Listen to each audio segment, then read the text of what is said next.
time. What a funny thing. It's free and at the same time priceless. You can't own it, but you can use it. You can't keep it, but you can spend it. Once you've lost it, you can never get it back.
The last 100 years in America have seen some changes.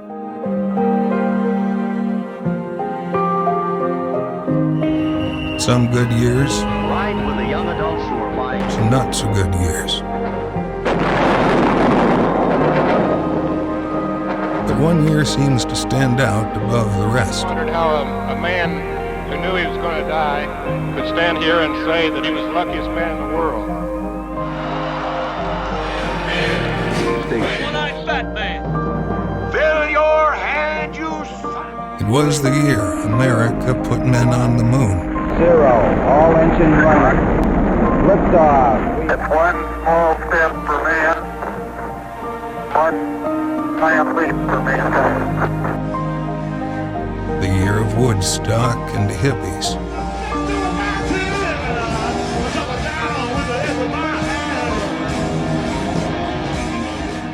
The Beatles released Abbey Road.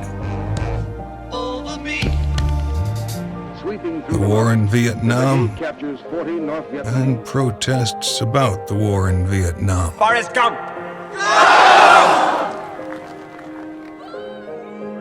Richard Nixon was sworn into office. And most importantly, it was the year Linda and Larry Holloway wed. June 7th, 1969.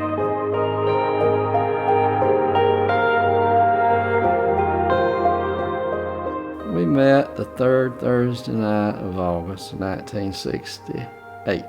I realized Larry was the one for me in about 30 seconds. Only way we could go out was we had to first go to revival at Blue Hurricane Baptist Church. That was a condition by her daddy. I had to have a long heart-to-heart with her daddy after church, like in February of 1969, I believe it was, to get his permission for us to get married. So it was 9 months from the time I met him till we got married. 7th day of June, 1969. The wedding was a lot of do-it-yourself. That morning I was decorating with my niece and nephew. And, of course, it was the most wonderful day to me ever. And it was hot. The church was not air-conditioned. It was hot. It was big-time hot. But I had bought my dress myself. It was a pretty nice dress. Got a little nervous. Not runaway groom nervous, but it dawned on me that this was a heck of a commitment. We had rented a house in Tuscaloosa for the first year.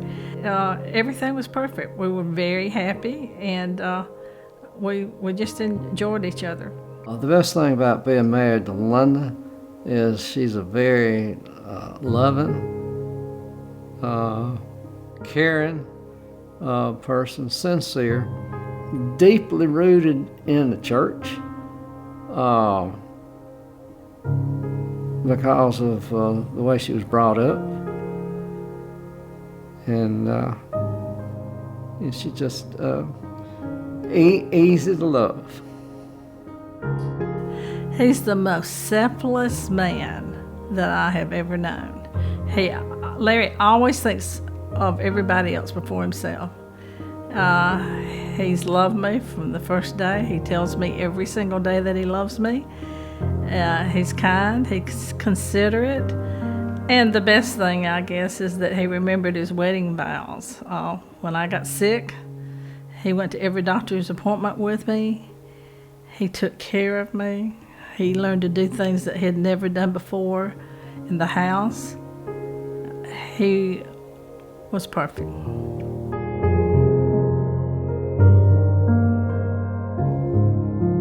I think that probably the most important thing that you need to have a 50-year marriage, 50-year plus marriage, the main thing is probably compromise. It's not all about me. It's not all about Linda. You're a team. And, you know, you got to put yourself second. And I think that's probably what we've done all these years. You got to marry somebody that you can't live without, not that you can live with. And don't ever give up.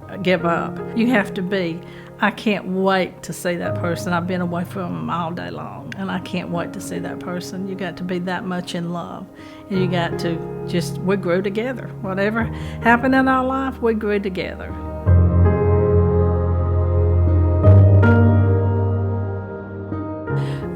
One of the things that I love the most about Larry is he's romantic.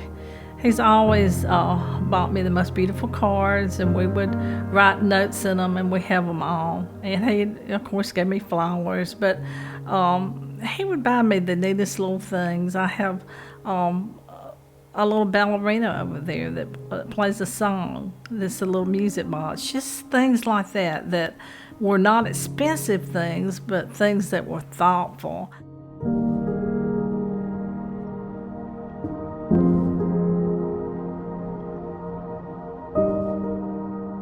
The most rewarding thing about being married 50 years is to know that you've made the journey through good times and bad times with the person that you love.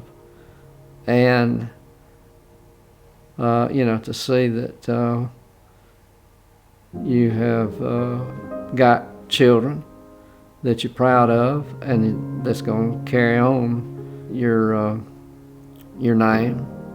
I'm so happy that I found my soulmate. I know that's a word that's used a lot today, but when I was a child, my dad used to pray for the right man to come into my life.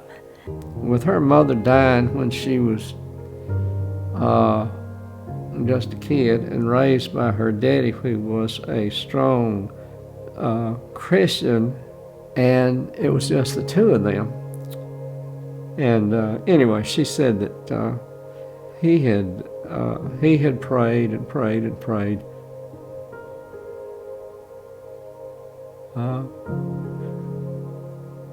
that the good Lord would bring a nice guy into her life.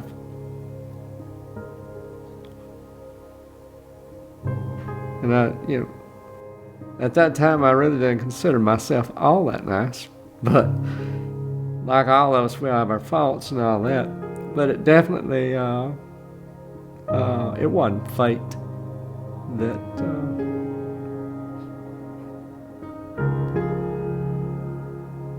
it wasn't fate. It was God.